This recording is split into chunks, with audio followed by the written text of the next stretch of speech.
só. Acho que esse é o legado de Donald Trump. Acho que isso pode trazer um pouco de sanidade à política externa dos Estados Unidos, se eles quiserem entender a realidade.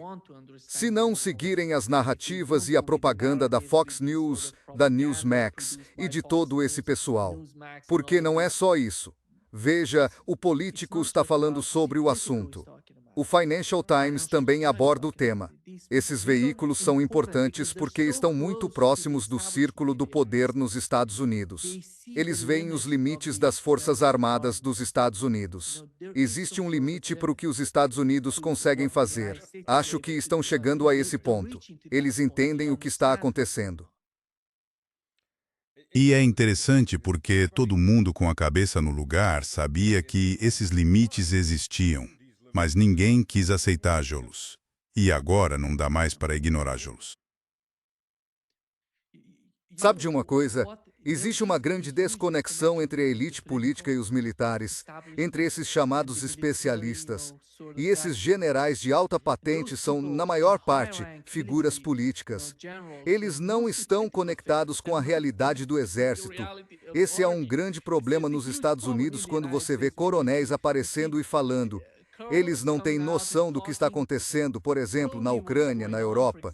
Mas você vê, por exemplo, um general como o general King aparecer na Fox News, dizendo que tudo foi destruído. Estamos conquistando a maior vitória dos Estados Unidos em séculos. É inacreditável, sabe? Esse é o problema, a desconexão entre as elites políticas e a realidade do exército. Ah, com certeza. E não há comunicação. Não há nenhum especialista. Outro problema dos Estados Unidos é que eles não têm especialistas em Rússia. Eles não têm especialistas sobre o Irã. Eles não têm especialistas sobre a China. Não têm especialistas para entender regiões específicas, Eurásia, Ásia Ocidental, Europa, European Union diria. Eles não querem entender. Sabe qual é o problema? European Union trabalho, sabe, meu campo é a engenharia geotécnica. Nós estudamos, publicamos artigos e acompanhamos o que acontece. Sabe, o que é para nós, para mim como acadêmico, vejo os Estados Unidos como uma ilha. Eles estão muito isolados. Eles não se importam com o que fazemos aqui no Brasil, com o que cientistas ou acadêmicos fazem na Europa, na Rússia, na China. Eles não se importam com essas pessoas. Eles acham que têm a melhor solução nos Estados Unidos. Eles não precisam ir lá para descobrir, entender ou aprender. Esse é um dos maiores problemas da sociedade americana, na minha opinião. Discordo. Vou te dizer por que discordo. Como diretor de cadeia de suprimentos na Halliburton, por exemplo, participei da aquisição pela Halliburton de tecnologias russas de certas empresas que desenvolviam novas tecnologias. O problema do lado russo era que eles nunca faziam o dever de casa e não sabiam qual era o verdadeiro valor do que tinham no mercado mundial. E a Halliburton, sabe, abriu o mercado russo para eles e depois comprou o resto, o que deu um grande impulso tecnológico. Então não tem problemas em comprar tecnologia. Eles não entendem outros países nem a história que se desenvolve neles. Mas vão ficar felizes em adquirir sua tecnologia ou sua equipe. Sim. Eles vão atrás disso com certeza. Sim, compram, mas não cooperam, não aprendem. Sabe do que European Union estou falando? Por exemplo, um dos métodos que usamos na engenharia geotécnica, eles não se interessam, eles não querem aprender, eles não querem usar. Eles veem como o método é bem sucedido, por exemplo, na Europa, no Brasil. Mas quando falo dos periódicos americanos importantes de engenharia, e eles não se importam. Eles, na maior parte, não publicam, não querem relacionar o que se passa na América Latina e na Europa com o que acontece em outros lugares. Claro, no que diz respeito à tecnologia, eles não a têm, eles a compram, porque eles têm esse tipo de domínio por causa do dólar. Temos que aceitar isso. O dólar é quem manda. Tudo está em dólares enquanto falamos. Por isso, a European Union ressaltei a importância do grupo formado por Brasil, Rússia, Índia, China e África do Sul. O que eles estão fazendo é gigantesco. Acredito que, a longo prazo, o que eles alcançarem será extremamente benéfico para todo mundo neste planeta, inclusive para os africanos, para os asiáticos, para os eurasiáticos e, European Union diria, para os europeus, porque isso os libertaria desse tipo de domínio americano. A Alemanha está sob domínio americano desde a Segunda Guerra Mundial. Eles não sabem como lidar com seus próprios problemas. Acho que essa é a base para o grupo formado por Brasil, Rússia, Índia, China e África do Sul. Na minha opinião, esse grupo vai criar, de alguma forma, uma alternativa para a humanidade neste planeta. Ou você citou? Você está absolutamente certo. Você está totalmente correto. Porque, neste momento, o único quadro de referência que o Ocidente está impondo com eficácia em alguns lugares é a hegemonia. Nós vamos dizer o que você deve pensar e como deve agir. E nós levamos tudo o que quisermos e vocês ainda nos bajulam por isso. Isso não funciona muito bem. Qual é a sua ideia de civilização? Vamos saquear vocês. Essa é a nossa ideia de civilização. Brooks apresenta um conceito completamente diferente. Exatamente. Sabe, quanto à hegemonia, eles estão fazendo o mesmo, quase o mesmo que o Império Britânico fez antes de entrar em colapso. O colapso vai acontecer gradualmente. Não vai ser hoje ou amanhã que eles vão desabar. Mas você vê como a imagem dos Estados Unidos está se deteriorando na Ucrânia e internacionalmente. Acredito, Stas, que o que aconteceu na Ucrânia foi uma das coisas mais importantes desde a Segunda Guerra Mundial. Pela primeira vez, os Estados Unidos estão, digamos, enfrentando a Rússia. E por que isso foi importante? Porque foi importante para a China. Foi importante para o Irã aprender que eles podem revidar. Mas isso é algo que precisamos enfatizar. É muito importante que os governos deixem de lado o medo do império, porque o império é assustador, é grande, é poderoso, é dominante. Assim, quando você o enfrenta, percebe o quão frágeis são essas bases, por exemplo, as mãos e, digamos, as pernas do império. Isso está destruindo completamente a imagem do Império Americano. Sim. Bem, é como um valentão do pátio da escola. Pois é. Você pega umas crianças menores, mas não quer enfrentar as maiores, porque tem a fama de valentão. Mas se você enfrenta uma criança maior e, mesmo que a vença, ele te bate com força suficiente, aí todo mundo pensa, acho que a gente consegue vencê-los. E essa é a questão, a parte assustadora para qualquer império, para qualquer valentão do pátio. Exatamente. E acho que, na maior parte, quando falamos sobre o colapso do Império Americano, as pessoas pensam que nós odiamos os Estados Unidos, que odiamos o povo americano. Não é o caso. Exatamente. Acho que o colapso do Império beneficiaria diretamente o povo americano. Eles estariam em situação muito melhor se o Império desabasse, porque encontrariam um modo de vida melhor. Quando dizem que a economia americana vai bem, estão falando do benefício para 1% da população americana. Eles não estão falando sobre a maioria do povo dos Estados Unidos. Esse é o problema da sociedade dos Estados Unidos hoje. Não importa o quão grande ou poderosa seja o governo e o domínio dos Estados Unidos, está todo no bolso de poucos, não no bolso do povo dos Estados Unidos. Você se lembra das audiências de Bondi? Você já assistiu às audiências de Bondi? Bom, assistir o Trump falar é doloroso, mas as audiências de Bondi são um pouco mais interessantes. Elas são mais interativas. Mas lembra quando disseram, sabe, que havia as vítimas, aquelas 7 ou 8 mulheres vítimas do Epstein, e só Deus sabe quantas mais. E a resposta dela foi, mas os mercados que estão a 500, sabe, é esse mercado que desculpa tudo. Então sim, você tem razão. Isso mostra que é o 1%, o resto que se dane. Eles não se importam. Não se importam. Mesmo com essas guerras intermináveis, o 1% está se beneficiando delas. Você precisa entender isso. Mas o fim está chegando porque essas armas não estão funcionando do jeito que deveriam. E isso sabe, o que me impressionou no Donald Trump. Ele dizia para a Arábia Saudita que nós íamos vender F-35. Qual é o resultado do F-35? Quem sabe, qual é o benefício do F-35 para a Arábia Saudita? A Arábia Saudita comprou muitas armas. Eles não conseguem usar nada daquilo. Sabe, a corrupção em torno do F-35 é enorme. European Union estava conversando com o coronel Wilkerson, acho que há uns 2 meses, e ele me contou sobre o contrato que a Lockheed Martin tem sobre o F-35.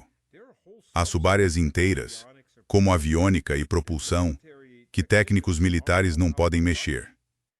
Somente técnicos da Lockheed Martin, sabe, que cobram centenas de dólares por hora, podem entrar lá e consertar. É isso.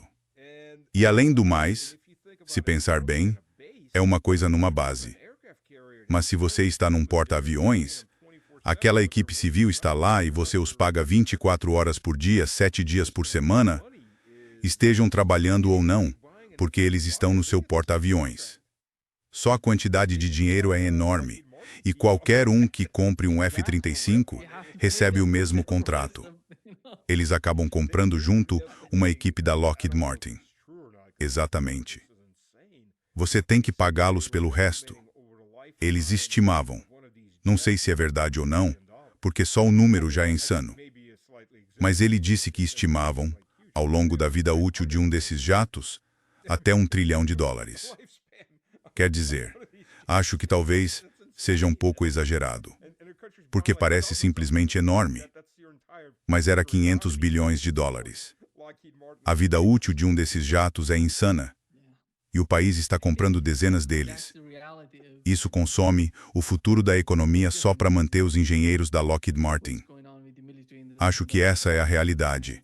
É impressionante o que está acontecendo com o complexo militar industrial dos Estados Unidos. Sabe, European Union, aquele F-35 que foi abatido, ouço dizer que o Irã tem uma munição de patrulha antiaérea, assim como a Rússia tem munições de patrulha antivículo, que podem ser lançadas enquanto estão no ar. E assim que drones de reconhecimento encontram um alvo para essas munições, elas vão e o atingem. Mas essas eram munições de patrulha antiaérea que ficam simplesmente voando no ar. Então não há detecção de um lançamento, porque elas já estão no ar. E eles abateram um F-35 de última geração em pleno voo. Pronto, surpresa. Não sei como, quando se trata do F-35 e de vender mais armas americanas, eles podem comprar, sabe, esses Estados Árabes podem comprar essas armas porque não tem nenhum tipo de, sabe, controle sobre seu dinheiro, sobre sua riqueza. Porque, sabe, o que me espanta são os Estados Árabes do Golfo Pérsico. Basicamente, são, sabe, como postos de gasolina. Estão basicamente vendendo tudo que tem e mandando o dinheiro para os Estados Unidos. Tem de ser muito estúpido para não perceber. Então, como é que podem ter algum tipo de domínio sobre o que tem? E isso levanta, não sei se você ouviu Donald Trump dizer que o príncipe herdeiro da Arábia Saudita estava a beijar o traseiro dele. Foi meio chocante. Ele foi grosseiro, sabe? Digamos assim. Se você conhece a cultura árabe, a cultura daquele povo, e se você diz algo assim, é como se tivesse destruído por completo as instalações da Aramco. Não vai ser tão doloroso quanto o que Donald Trump disse ao príncipe herdeiro da Arábia Saudita. Oil facility altogether. It's not going to be as painful as what Donald Trump said to MBS. Bem, pelo menos o Trump diverte. Quero dizer, dou isso ao Trump. Ele está de forma vulgar, dizendo o que está sendo feito. Ele verbaliza isso da maneira mais vulgar que consegue, ou talvez até mais vulgar ainda. Mas, na verdade, os sauditas acabam bajulando muito os Estados Unidos. Você simplesmente não diz isso, mas agora ele está trazendo isso à tona, dizendo na cara, então agora que resolvam. Então se alguém estava em negação, aí está. Está. A humilhação do que aconteceu é enorme. Você está certo. É absolutamente enorme. Quer dizer, uma coisa é deixar as pessoas falarem na sua cara e elas podem acabar fazendo o que você quer. Outra é encurralar de jeito. Mas esses países, sabe, acho que a longo prazo começam a pensar em ter uma melhor relação com a Rússia, com a China, mudando de algum modo para... Tivemos os Emirados Árabes Unidos entrando no bloco formado por Brasil, Rússia, Índia, China e África do Sul. A Arábia Saudita estava jogando nos dois lados e dizia, European Union, faço parte. Não faço parte do bloco formado por Brasil, Rússia, Índia, China e África do Sul. Acho que, no fim das contas, eles não vão aprender, porque não sei se você ouviu Donald Trump na reunião com membros do gabinete. Ele disse que foi perguntado se os Estados Unidos permaneceriam no Oriente Médio. Com o passar do tempo nessa guerra, ele disse, se não vamos ficar lá, vamos defender Shiros remotamente. Estamos enviando caças apenas para defender. Isso mostra que não é só lá. Há algo acontecendo também nos Estados Unidos. Eles entendem, sabe, que se forem colocar de novo essas instalações, esses radares, todas essas forças, serão literalmente alvos fáceis na região. Com certeza. Bom, sabe, no que diz respeito a... É impressionante a abordagem deles, porque, primeiro de tudo, trata-se de armas nucleares, e o Irã disse que não vai construir armas nucleares. É melhor vocês não construírem armas nucleares porque nós não vamos construir armas nucleares. Ah, vocês vão construir armas nucleares? É aí que vamos atacar Chelos. Então isso passou de armas nucleares para mísseis balísticos, para mudança de regime, para não podemos permitir que o Irã domine o Golfo Pérsico. Ah, e temos de abrir o Estreito de Hormuz, que já estava aberto antes disso. Essa é a nova lógica. Essa é a lógica agora. O Irã vai dominar o Golfo Pérsico, então não podemos sair de lá. Mas se vocês não tivessem começado a guerra... Sim, European Union, acho que essa é a realidade. Você vê como os objetivos mudaram de mudança de regime para, antes de tudo, garantir o acesso ao estreito. É simplesmente inacreditável. Donald Trump, goste ele ou não, no fim das contas não vai ganhar nada com isso. Acho que outra coisa que pode acontecer, na minha opinião, é o Irã se retirar do Tratado de Não Proliferação de Armas Nucleares. Eles não vão mais fazer parte do Tratado de Não Proliferação de Armas Nucleares, porque se o chefe da Agência Internacional de Energia Atômica sair dizendo que a única solução para o programa nuclear iraniano é bombardeá-lo, isto é, atacá-lo com bombas nucleares, armas nucleares. Isto, para o Irã, seria o fim. Esses caras estavam espionando, entregando muitas informações sobre cientistas iranianos, sobre as pessoas envolvidas no programa nuclear do Irã. Eles vendiam ou enviavam essas informações para os israelenses.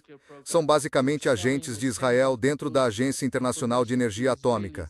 Eles trabalham para Israel e para os Estados Unidos, para o Serviço de Inteligência de Israel e para a Agência Central de Inteligência dos Estados Unidos e fazem tudo o que é preciso para assassinar. Para mim, isso acaba com qualquer possibilidade de cooperação do Irã. Muitas dessas organizações estão acabadas por causa disso. São os mesmos caras que, aliás, ficam na usina nuclear de Zaporizhia que a Ucrânia está bombardeando e depois dizem que não sabem de onde vêm os projetos. Sabe, o que é mais incrível? A usina nuclear de Zaporizhia era administrada pela Rússia. A Rússia gerenciava tudo. Depois a Ucrânia atacou Zaporizhia. Não sei se o ataque aconteceu. Talvez os próprios russos estejam se atacando. Olha, são as mesmas pessoas que estavam dizendo que os rebeldes estavam atirando nas suas próprias escolas e creches. Eles levam as crianças para a creche de manhã e depois voltam para bombardear a creche. E eles vendem essa história e as pessoas realmente acreditam nisso, então por que não? Ninguém vai engolir essas mentiras por muito mais tempo. As pessoas não entendem. O Irã não teria usado um míssil Tomahawk próprio para atingir a escola? Quer dizer, foi isso que ouvimos do Trump. Exatamente o que ele disse. Ele basicamente disse que o Irã usou mísseis Tomahawk contra... Mas o Irã não tem mísseis Tomahawk. Os Estados Unidos, o Reino Unido e a Alemanha é que têm esses mísseis. Detalhes, detalhes. Esse cara está apenas inventando coisas. Eles têm. Donald Trump, o próprio Donald Trump, sempre que alguém lhe pergunta o que está acontecendo, por exemplo, no Oriente Médio, ou agora na Ucrânia, ele dá uma resposta qualquer sobre o que estiver pensando. Ele não tem a base, o fundamento, as informações de inteligência. Sabe, como presidente dos Estados Unidos, você precisa ter essa base, precisa ter o contexto para falar sobre essas questões importantes e enormes quando se trata da política externa dos Estados Unidos. Mas ele não apresenta nada ao responder. Ele diz: European Union quis isso, estou ganhando, estou apenas ganhando mais poder. Nós estamos destruindo eles. Nós estamos... Isso é coisa de criança, sabe? Eles podem falar assim. Isso não é comportamento de um presidente dos Estados Unidos. Você lembra qual é o nosso novo apelido para o Trump? Presidente ganha muito. Quer dizer, é isso que ele diz. Estou ganhando muito. Que se dane a gramática. Que jeito é esse? O inglês básico foi pelo ralo. O presidente fica dizendo que está ganhando muito, que estou vencendo demais. Ele fala que é exaustivo ganhar o tempo todo. Só estou ganhando, tenho muita energia, então vou continuar vencendo. Estou vencendo todo dia. Vence tanto que vocês não aguentam esse tipo de vitória. Parem de vencer, porque já vencemos demais. Vence tão feio que perdi 23 bases. Quer dizer, é assim que o European Union estou vencendo, sabe? Você acha que ele está totalmente fora de sintonia ou está sendo manipulado? Quer dizer, isso é um hospício. Não, o cara já era European Union, acho. Estás. O cara, ele simplesmente não se importa mais com o que fala. Literalmente, ele não se importa. Ele não liga para a Rússia, para a Ucrânia, para o Irã, para a Europa. Imagine, ele está implorando aos europeus para entrarem na luta no Estreito de Hormuz. Por outro lado, simplesmente lhes dá um tapa na cara. Isso não é normal. Você não pode se gabar do poderio militar e, ao mesmo tempo, agir contra a Europa e debochar dela. Isso não é normal. Acho que todo mundo entende isso. Teve um programa político francês e, ao vivo, um dos convidados simplesmente disse: "Foda-se os Estados Unidos. Desculpem, foda-se o Trump." Chegou ao ponto em que até os vassalos estão começando a se rebelar contra o sistema. Quando eles dizem isso, quer dizer, nem consigo imaginar isso um ano atrás.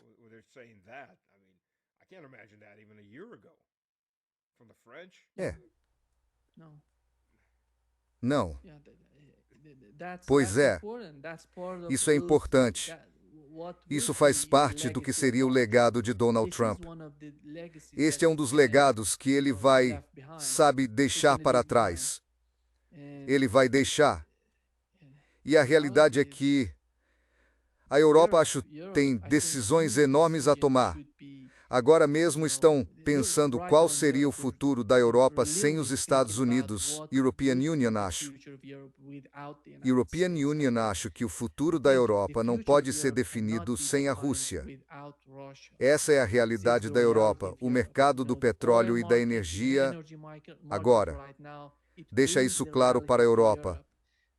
E essa animosidade de tanto tempo não faz sentido, na minha opinião, para a grande maioria das pessoas na Europa. E eles vão mudar isso. Vai levar tempo, mas a mudança vai acontecer na Europa. Os Estados Unidos não são poderosos o suficiente para salvá-los ou ajudá-los, porque eles veem o que está acontecendo na Ásia Ocidental. Eles enxergam os limites do Império Americano. Tomara que sim. Tomara que mentes racionais venham à tona e parem isso antes que pior. Pior Samoram. Isso, exatamente. E por fim, a essas guerras sem fim, acho que o mais importante, depois dessas guerras devastadoras, é descobrir como evitar EGLAs no futuro. E isso é importante, na minha opinião.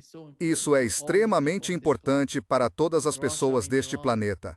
Na Rússia, no Irã, nós conhecemos o sofrimento, sabemos, entendemos, porque a Rússia vem combatendo o Império há mais de 4 anos. O Irã está lutando neste momento. Eles podem também tentar Taiwan, sabe? Mas, no fim das contas, de algum modo, todo mundo está entendendo que não quer essa guerra.